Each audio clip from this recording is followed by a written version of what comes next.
আজকের গল্প সর্ষে ছোলা ময়দা আটা। লেখক স্বপ্নময় চক্রবর্তী। চুপ মাইরা আছস কেন? ও পড়াইন না, বনবিবির গান গাবি কইছিলি, অখন কর না কেন? চারিপাশে মনমরা জ্যোৎস্না রে, মায়ের প্রথম দিনের সাদা থানের মতন, মায়ের প্রথম ভাঙা শাঁখার রং, বালির চড়া যেন বিধবা মায়ের কষ্ট। তোর বাপ কেমনে রে মরছিল? আমার বাপ মরছিল ঝড়ে, ফেনী নদীর ঝড়ে। মাছের নৌকায় ছিল আমার বাপ। আমার বাপ জঙ্গল করত, বাঘে খেয়েছিল তেনাকে। হের লেইগা তুই বুঝি জঙ্গল ছাড়ছস? আমি চাইস মাছ ছাড়ুম না, কিন্তু মাছ একদিন তুকে ছাড়বে। বলতিছি কেন? মোদের ইচ্ছায় কি মোদের জীবন চলে? আবাদের মানুষদের শুনি বাপ পিতে মোর ঝাগা ছিল বিহার দেশে। জঙ্গল হাসিলের তরে এদিকে নে আসলো টুঙ্গিরা, এখন ফের কলকাতা ধায়। স্টেশনে কিংবা রাস্তার ধারে থাকে, বড়লোকের বাড়ি কাজে যায়। মোর গ্রামের আলোমণিরাও গেছিল। আলোমণি বড় ভালো মেয়ে। আলোমণির বাপ মা ফিরে এলো ফের, আলোমণি ফিরল নি। পরাণ আর গোবিন্দ আবার কিছুক্ষণ চুপচাপ। সমুদ্রের এক টানা শব্দ, চাঁদের আলো মাছ ধরার জালের মতো ছড়িয়ে পড়ে আছে। পিছনে হাওয়ায় শুকোচ্ছে লোটে, শঙ্কর, ফ্যাঁসা, চিংড়ি, চাঁদা, আরও কত মাছ। ওই মাছের গন্ধকে চাপা দিয়েছে একটু দূরে পচতে থাকা একটা বিরাট সামুদ্রিক কচ্ছপের পচা গন্ধ। বকখালি থেকে ৫-৬ মাইল দূরে এই দ্বীপের নাম জম্বুদ্বীপ। এখন জমজমাট। অঘ্রাণ থেকে বৈশাখ জ্যৈষ্ঠ পর্যন্ত মাছ ধরা আর মাছ শুকনো করার কারবার চলে। কয়েক বছর আগেও ওই দ্বীপ নিঃসঙ্গ ছিল। পয়সার ধান্দায় ঘোরা এপারে চলে আসা নোয়াখালী আর চট্টগ্রাম জেলার কিছু লোকের নজরে পড়ল এই দ্বীপ। তারপরই শুরু হয় মাছের ব্যবসা। আসে মহাজন, দাদনদার, পাইকার, ফড়ে, কারবার চলে। বকখালি এবং পার্শ্ববর্তী এলাকার বেশিরভাগ মানুষই এসেছে ২-৩ পুরুষ আগে মেদিনীপুর জেলা থেকে। তাই সমুদ্র তীরবর্তী মানুষের গুণপনা অর্জন করতে পারেনি এখনও। স্থানীয় ভদ্রলোকেরা সামুদ্রিক মাছ পছন্দ করে না, সমুদ্রে মাছ ধরতে জানে না। এমনকি স্থানীয় গরিব মানুষরাও জম্বুদ্বীপে মাছ শুকোবার কাজে যেতে ইতস্তত করে। যারা ওখানে যায় তাদের শরীরে পচা গ্যাস, ওই গ্যাসে বুকের কাঠিতে পোকা ধরে। তাই ব্যাপারীরা চট্টগ্রাম, সন্দ্বীপ, হাতিয়া, নোয়াখালী থেকে লোকজন নিয়ে আসে এখানে। উত্তরের বাতাসে পাল খাটিয়ে মাছ ধরার নৌকোগুলো দক্ষিণ সমুদ্রে যায়, মাছ ধরে। মাছ শুকোবার কারবারিরা দ্বীপের মধ্যে কিছুটা এলাকা বেড়া দিয়ে ঘিরে নিয়ে মাছ শুকোয়, ঝুপড়ি বেঁধে থাকে। একেই বলে খুঁটি। জম্বুদ্বীপের খুঁটিগুলো থেকে নামখানা বা কাকদ্বীপ হয়ে কলকাতা চলে যায় মাছ। পরাণ আর গোবিন্দ কাজ করে মহাদেব দাসের খুঁটিতে। গোবিন্দ এসেছে নোয়াখালী থেকে ওর কাকার সাথে। আর পরাণের দেশ ছিল গোসাবার কাছে কয়েতখালীতে। পরাণের বাবা জঙ্গল করত, পরে গুণের বাওলে হয়েছিল। বাওলে মানে হলো গিয়ে গুণিন, যারা বাঘের মুখ বাঁধে, খিলেন করে, জ্বালান করে। বাওলে ২ রকমের, হুকুমের বাওলে আর গুণের বাওলে। হুকুমের বাউলেরা কোনো হুকুমদার পীরের বা ফকিরের শিষ্য, আর গুণের বাউলেরা এখান থেকে কায়দাগুলো শিখে নেয়। কিন্তু পরাণের বাবা শেষ পর্যন্ত বাঘের হাতে পড়ে মরল, খিলেন জ্বালান বৃথা গেল। কয়েতখালীর মেয়ে পুরুষদের মধ্যে বেধবাদের সংখ্যা অনেক। চললাম রে, যেন ফিরে আসি বনবিবির দোহায় বলে যারা জঙ্গলে যায় তাদের অনেকেই ফেরে না। তবু মনীষীগুলো যায়, জঙ্গলে যায়, আবার যায়। জঙ্গল ছাড়া বাঁচার অন্য উপায় কি? পরাণের মা বেউয়া পাড়ার আর এক বেউয়া হলো। কিছুদিন পরে দারোগাবাবুর বাড়ি বাসন মাজার কাজ জুটে গেল। দারোগাবাবুর শালা বকখালির বাসিন্দে। বকখালিতে বাবুদের দিদিমণিদের ভিড় দিন দিন বাড়ছে দেখে দারোগাবাবুর বুদ্ধিমতো দারোগাবাবুর শালা বকখালিতে হোটেল দিলে, হোটেল বালুকাবেলা। পরাণের মা কম বয়সী বেওয়া এবং কর্মঠ। দারোগাবাবু পরাণের মাকে হোটেল বালুকাবেলায় পাঠিয়ে দিলেন বাসন মাজা ঘষার কাজে। পরাণ ওই হোটেলে বয়ের কাজে লাগলো। তারপর একদিন জম্বুদ্বীপের খুঁটিদার মহাদেব দাস হোটেল বালুকাবেলায় খেতে আসে। মাছ ভাত জলদি! হেঁকে মহাদেব দাস বেঞ্চিতে বসেই চেঁচালো, টেবিলে হাইগা থুইছে, উচ্ছিষ্ট নিব কেডা? পরাণের মা রান্নাঘর থেকে ধেয়ে আসে, মালিককে যেন জবাবদিহি দেয়, মশলা বাড়তেছিলাম। পেঁচানো শাড়ির ভিতর থেকে একটা নিটোল হাত ন্যাকড়া নিয়ে টেবিল ঘষছিল। মহাদেব দাস দেখল একটা সদ্য তাজা আড় মাছ টেবিলের উপর লুটোপুটি খাচ্ছে। মহাদেব দাস এবার থেকে পরাণকে মাঝে মাঝে 10 পয়সা 5 পয়সা বকশিস দিয়ে পান সিগারেট আনাতো। একদিন দোকান থেকে ডেকে নিল পরাণকে। মাইনা কত কি পাস পরাণ? খাওয়া থাকা আর 8 টাকা। তোর মায় কত পায়? খাওয়া থাকা 15 টাকা। থাকন তো পাইবই, খাওয়ানো তো পাইবই, হেও আবার কনের কি? মাইনা বড় কম দেয় বেটা।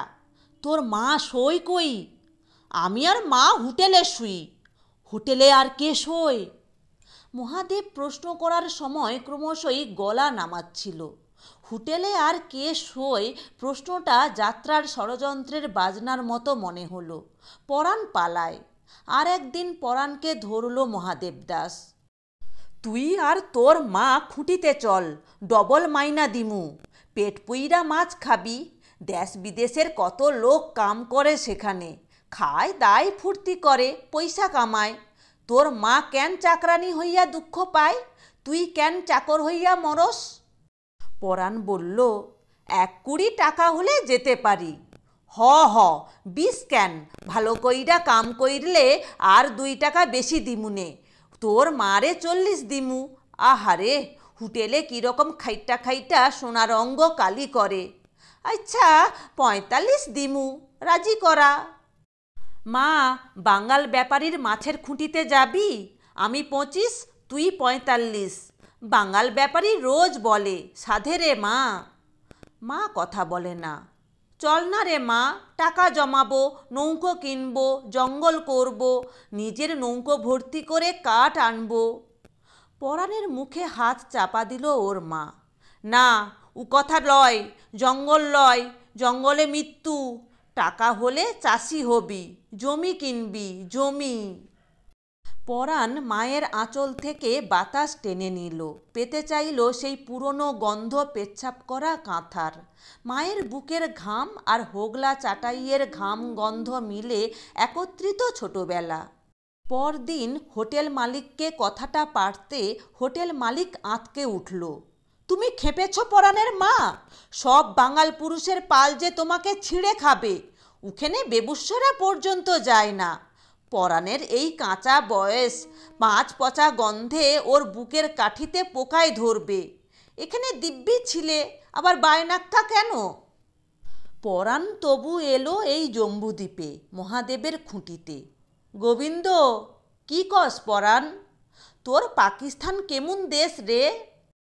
অহন আর পাকিস্তান কই, বাংলাদেশ হইয়া গেছে গিয়া।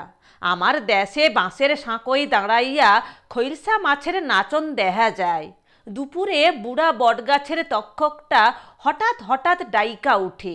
বিকাল 4টায় চালতাতলির স্কুলে ছুটির ঘণ্টা বাজনের শব্দ নদীর কিনারে বৈশা শুনি। কালবৈশাখীর ঝড়ে শিমুল গাছের তুলাগুলি খৈসা পড়লে বাতাসের রং হঠাৎ সাদা হইয়া যায়।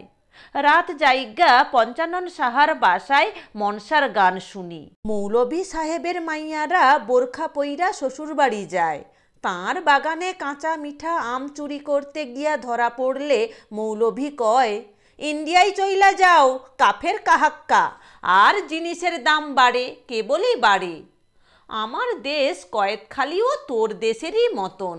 সেই বুড়ো বটগাছ, সেই বাঁশের সাঁকোর তলায় মাছের খেলা, সেই জিনিসের দাম বাড়া, সেই। মহাদেব দাস আসে, সবুজ লুঙ্গি, উরু চুলকোতে থাকে। কি রে পরাইন্না, খাইচস? লইটা মাছের ঝাল হয়েছিল কেমন? বড় ঝাল, জিভে শিরশিরানি লাগতেছিল। ঝাল খাওয়ান অভ্যাস কর। মহাদেব দাস আসার পরই গোবিন্দ উঠে চলে গেছে। পরাণ একটু আঁচ করতে পারে খুঁটিদারের মতলব কি, তাই পরাণ হাই তোলে, বলে, ঘুম আসতিছে, শুতে পালাই। মহাদেব পরাণের হাত ধরে টেনে বসায়। এই জ্যোৎস্নার মধ্যে বৈশা হাওয়া খা, চৈত্রের জ্যোৎস্না কি মনোরম। কাম লাগে কেমন? শিক্ষা গেছসনি বেবাক? শিখছি। লইটার মুখে মুখে গিটা দিয়া শুকাইলে পরে সেই গিকটা ছাড়াইতে পারস তো? পারি। শঙ্কর মাছের ল্যাজখানা কাইটা রাখস তো? রাখি। চাঁদা মাছ শুকাস কেমনে? সলাই গাঁথি। তবে তো কাম শিখছস ঠিকই। মহাদেব যেন আবেগে জড়িয়ে ধরে পরাণকে, দুহাত দিয়ে পিষতে থাকে। পরাণ ওর নাকে প্রচণ্ড বিড়ির গন্ধ পায়। পরাণের গালে মহাদেব দাসের লালা। পরাণ কুঁচে মাছের মতো ছটফট করতে থাকে। বুঝলিনি রে পরাইন্না, একজনের সুখ দেখলে আরেকজনের পোন ফাটে। তরে বাগড়া দিয়া কইছিল না হোটেলের মালিক, তোর বুকের কাঠি পোকায় খাইব, কিন্তু দেখ মাছ খাইয়া তোর বুকে মাংস লাগছে, পাছায় মাংস লাগছে, কেমন সুপুরুষ হইছস। মাংসের পরিমাপ করতে থাকে মহাদেব। আইজ খুব খাটালি গেছে, মাছ চালান দিলাম। শরীরটারে একটু টিপ্পা টুইপা দে দেখি, এই পাশটাই একটু দে, লাজের কি? তুইও মরত, আমিও মরত, দে। শোল মাছ ধরা শিকস নাই? মহাদেবের সামনের দাঁত দুটো সোনার, ঢাকা শহরের চীনাদের দোকানে তৈরি করিয়েছিল। ওর সোনালি দাঁতের মধ্যে ময়লার মতো এখন ঢুকছে চাঁদের আলো। পরাণের মনে হলো ও কিছুক্ষণ ধরে একটা কামটের চামড়া ছাড়ালো, তারপর উল্টে দিল বালিতে শুকোতে। এর পরপর পরাণ বলে, কাল মায়ের সাথে দেখা করে মাইনেটা দিয়ে আসবে। কাল সকালেই যেন মাইনেটা দেয় মহাদেব। মহাদেব বলে, সকালে গিয়া দিনে দিনেই চইলা আসিস। তোর লাইগা 4 টাকার গেঞ্জি আনলাম না, আর 8 টাকার ইংলিশ প্যান্ট আনলাম না, আর 8 টাকা পাবি। এই মাসে 20 দিমু, সামনের মাস থিক্কা 25 পাবি। নোয়া পোশাক পইরা যাইস তোর মার কাছে, মায় খুশি হইব খুব। তোর মারে আইতে কইস, তোর মা আর তোর লাইগা আলগা ঘর বানাইয়া দিমু।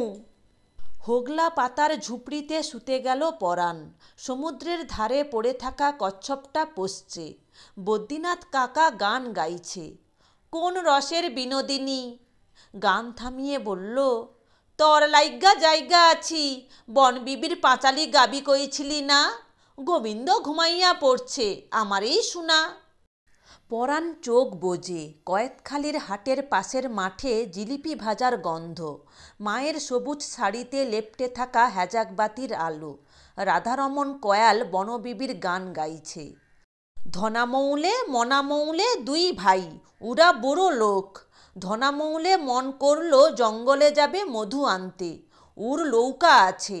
মনা বলে, দাদা টাকা তো অনেক আছে, আর জঙ্গল করার দরকার কি? ধনামৌলে ও কথায় কান দেয় না। মধু আনিবারে যাবে, নৌকা সাজায়। একজন লোক তার কম পড়ে যায়। ধনামৌলে তারপর লোক খোঁজে যায়। ধনা দেখে দুঃখে মাঠে ছাগল চড়ায়। কি রে দুঃখে, ভালো আছিস? কি করিস তুই? ধনামৌলে শুধালো। দুঃখে ভাবল কত বড় লোক তার খবর নিতেছে। দুঃখে আনন্দে গলে যায়। কি আর করব, লোকের গরু ছাগল চড়াই। আহারে, তুই ছাগল চড়াস? চ মোর সাথে। তোর বাপ মরার সময় কয়ে গেছিল তোদের খোঁজ খবর করতে। একটা ভালো কথা বলি, মোর সাথে জঙ্গলে চ। তুই শুধু বইসে থাকবি, ফিরে এসে তোর বিয়া দুব। তারপর দুঃখে ওর মাকে রাজি করালো। ধনামৌলে দুঃখের মাকে বলল, কোনো চিন্তা নাই তব, থাকিবে সে সুখে। যতক্ষণ আমি আছি ততক্ষণ দুঃখে। শিবার ঝেকন জঙ্গলে গেল, অনেক মধু পেল। 8 কুড়ি আর 5 ঘড়া মধু হলো। কিন্তু ফেরার সময় দক্ষিণ রায় স্বপন দিলেন, মধু নিয়ে যাচ্ছ ভালো কথা, মুখে কি দিলি? ধনা মৌলে বলল, তবে তুমি দুঃখেকেই নিয়ে যাও।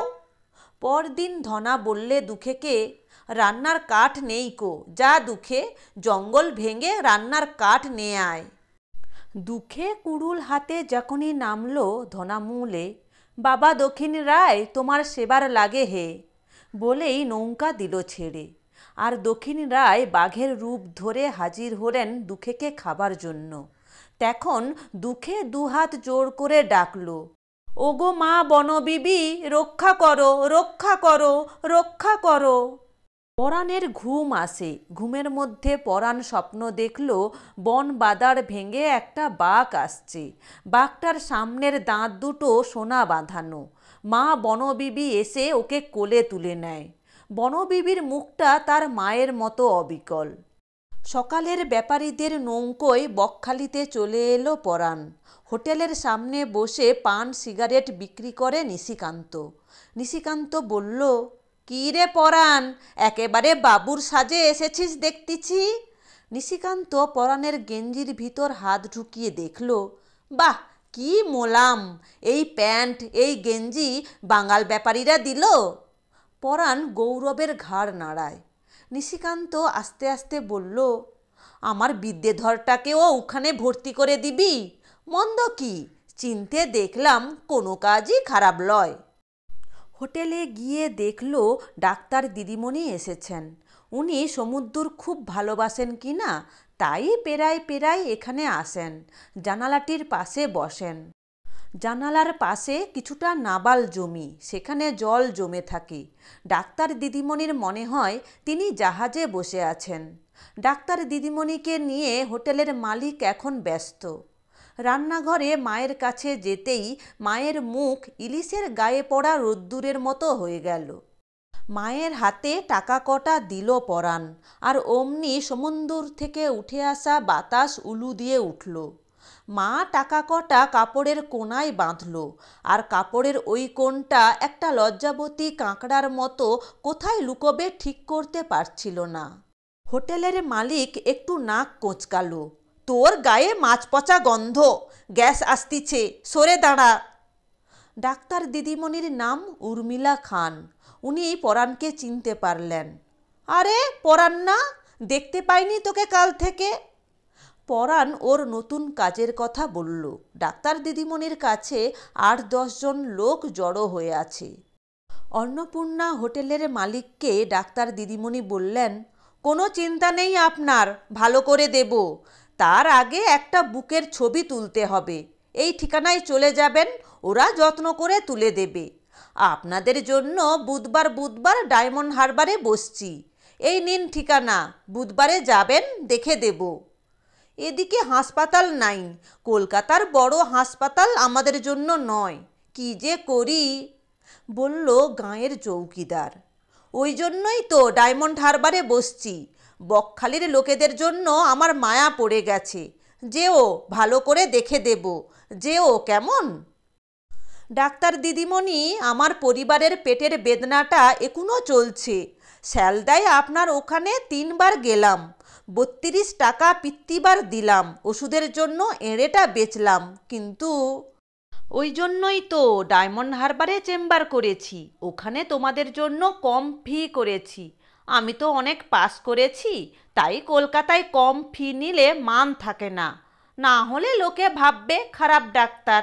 ডায়মন্ড হারবারে যেও, কম খরচাই হবে। ডাক্তার দিদিমণির চুল যাত্রার মহাপ্রভুর মতো ঘাড় পর্যন্ত ছাটা। হাতের রং লোটে মাছের মতো সাদা, গুরজালি মাছের কানকোর মতো ঠোঁটের রং। হাসলেন। এবার পরাণের দিকে তাকিয়ে বললেন, তুই আগের বারে কি বলেছিলি শুনবি, দেখ মজা। বলেই নখ চকচকে আঙুল দিয়ে কালো মতো একটা বাক্স টিপলেন, আর সেই বাক্স থেকে বেরিয়ে এলো পরাণের গলা। জঙ্গলে যাবার আগে ঘুটখালির চড়ায় দক্ষিণ রায়ের নাম করে মুরগি দিতে হয়। লোকে বলে সেই মুরগিতে দোষ ছিল। আমার বাবা ছিল বাওলে, জঙ্গলে নেমে কুদে কুদে হেগু করছিল। কুদে কুদে মানে হলো গে, লোকজন জঙ্গলে গেলে হারিয়ে যাবার ভয়ে একজন কু শব্দ করলে আর একজন কু বলে সাড়া দেয়। তবে না বুঝবে কে কোথায় থাকছে। তারপর বেঘমরি মিথ্যে কু দিলে। বেঘমরি মানে হলো গে জঙ্গলের শয়তান। বাঘে মানুষকে মারলি সেই মরা মানুষ জঙ্গলের ভূত হয়। উ শয়তান মিথ্যে কু দিলে আর আমার বাপ আধোপনা অন্যদিকে চলে গেল। মিথ্যে কু দে বাবাকে বাঘের মুখের সামনে নিয়ে গেল। তারপর পরাণ বললে, বন্ধ করে দেন। আমার কথাগুলি ওই যন্তরের মধ্যে রেডিওর কথা করে রাখলেন কেন? ওসব তো দুঃখের কথা। দিদিমণি লাল নখ ছুঁয়ে কথাগুলি বন্ধ করলেন। তোর দুঃখ আমি বুঝি রে পরাণ, তাই তো বলছি মাছের ওই পচা কাজ ছেড়ে কলকাতা চল আমার সাথে। আমার বাড়িতেই থাকবি, আমার গাড়িটা পরিষ্কার রাখবি, ঘরদোর পরিষ্কার রাখবি, বাজারটা করবি, কাজ কিছু না। সন্ধ্যের পর টিভি মানে একটা বাক্সের মধ্যে তাকিয়ে নাচ গান দেখবি, খুব আরামে থাকবি। তোর মাকে ডাক, তোর মার সাথে কথা বলছি। পরাণ ওর জীবনে এই সারবস্তু বুঝে গেছে যে দুনিয়ার সব জায়গায় সব জিনিস সমানভাবে পাওয়া যায় না। যেখানে যা সস্তা সেটা দামি জায়গায় নিয়ে যাওয়ার নাম কারবার। যারা এটা করে তারা ব্যাপারী। জঙ্গলে মধু পাওয়া যায়, জঙ্গল থেকে হাটে মধু নিয়ে যাওয়া হলো আরেক কারবার। সমুদ্রে মাছ আছে, শহরে মাছ নেই। সমুদ্র থেকে মাছ যায় শহরে। ব্যাপারীরা তাই এক জায়গা থেকে অন্য জায়গায় নিয়ে যায় ওইসব। তাহলে তো লাভ হয়। লাভ হলে তবে হয় লাভের কারবার। পরাণ বলল, মাসে মাসে ৩৬ না ৪০ না ৪৫ টাকা চাই, খাওয়া চাই। বছরে ইংলিশ প্যান্ট জামা আর হাওয়াই চটি চাই। মাঝে মাঝে চানাচুর খাবো। হাত থেকে কাঁচের গ্লাস পড়ে যাওয়ার মতো ঝনঝন শব্দে হাসলেন দিদিমণি। ৪০ নিস, এরপর বাড়াবো। চানাচুর, কেক, বিস্কুট, লজেন্স সব খাবি, বোকা ছেলে। অনেকে বলল পরাণের বরাত ভালো, তাই ডাক্তার দিদিমণির মতো ভালো মানুষের কাছে চাকরি করতে পারছে। কথা হয়ে গেছে পরদিন কলকাতা যাবে পরাণ। সেদিন রাত্রে মায়ের কাছে শুয়ে শুয়ে ছোটোবেলাকার ভেজা পেচ্ছাপ, হোগলা মাদুর আর মায়ের দুধের গন্ধ পাবার বৃথা চেষ্টা করল। তারপর ঘুমিয়ে পড়লে স্বপ্ন দেখল ধনামৌলে ওকে ঝুড়ি করে নিয়ে যাচ্ছে হাটে। চানাচুরওয়ালার মতো ঘুঙুরের শব্দ বাজছে ধনামৌলের পায়ে, আর মেলায় দেখা কাঠের বাক্সয় কাঁচের মধ্য দিয়ে সিনেমা দেখার সময়কার কলের গানের শব্দ। শ্মশান ঘাটের বুড়ো বটতলার পাশ দিয়ে যে রাস্তাটা সোজা চলে গেছে হাটতলায়, সে রাস্তায় ঝুড়ি মাথায় দৌড়াচ্ছে ধনামৌলে। ঝুড়ির উপর হাত পা ছিটিয়ে কাঁদছে পরাণ। ধনামৌলের গায়ের চামড়ায় ডাক্তার দিদিমণির শাড়ির মতো ফুলফুল ছাপা। দিদিমণি চলে যাবেন সকালের বাসে। এখন দিদিমণি ডিমের অমলেট খাচ্ছেন। পরাণের মা তখন পরাণের কড়ে আঙুল কামড়ে দিল, মাথায় থুতু ছিটল, কানে কানে বলল, খোসমার বাক্সের বালিশ ফতেমার সিতানে, নিশি ভরে জেগে দেখি অলি গেছে বনে, বালাই যত হয়ে যাবে দূর, মা বনবিবির দোহায়, মা কালীর দোহায়, বালাই যত হয়ে যাবে দূর। পরাণ যাবার জন্য তৈরি। মাছের কাজের রোজগারে নতুন গেঞ্জি আর ইংলিশ প্যান্ট পরেছে পরাণ। ডাক্তার দিদিমণি বললেন, কিছু ভেবো না পরাণের মা, আমি তো মাঝে মাঝে আসছি, আমার কাছেই খোঁজ খবর পাবে, তোমার পরাণ সুখেই থাকবে। পরাণের মনে পড়ে, কিছুই ভেবো না তুমি, থাকিবে সে সুখে, যতক্ষণ আমি আছি ততক্ষণ দুঃখে।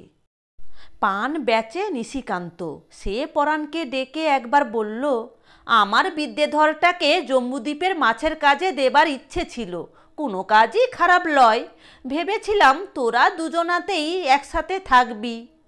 পরাণের মা বাস পর্যন্ত এলো, ৯টার বাস। পরাণ প্রণাম করার সময় বলল, কাঁদছিস কেনে মা? এমন ভাব করতেছিস যেন জঙ্গলে নিয়ে যাচ্ছে সাঁইদার। বাসে উঠে পরাণের একবার আলোমণির কথা মনে পড়ল। আলোমণি কলকাতা গিয়ে আর ফেরেনি। জঙ্গলে গিয়ে পরাণের বাবাও ফেরেনি আর। ডায়মন্ড হারবারে গিয়ে ওরা রেলগাড়ি চাপল।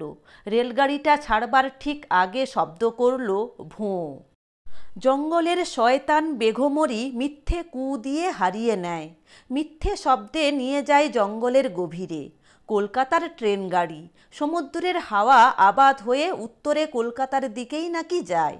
সমুদ্রের মাছও যায় কলকাতা, শীতের পাখিরা কোথায় যায়? উত্তরে।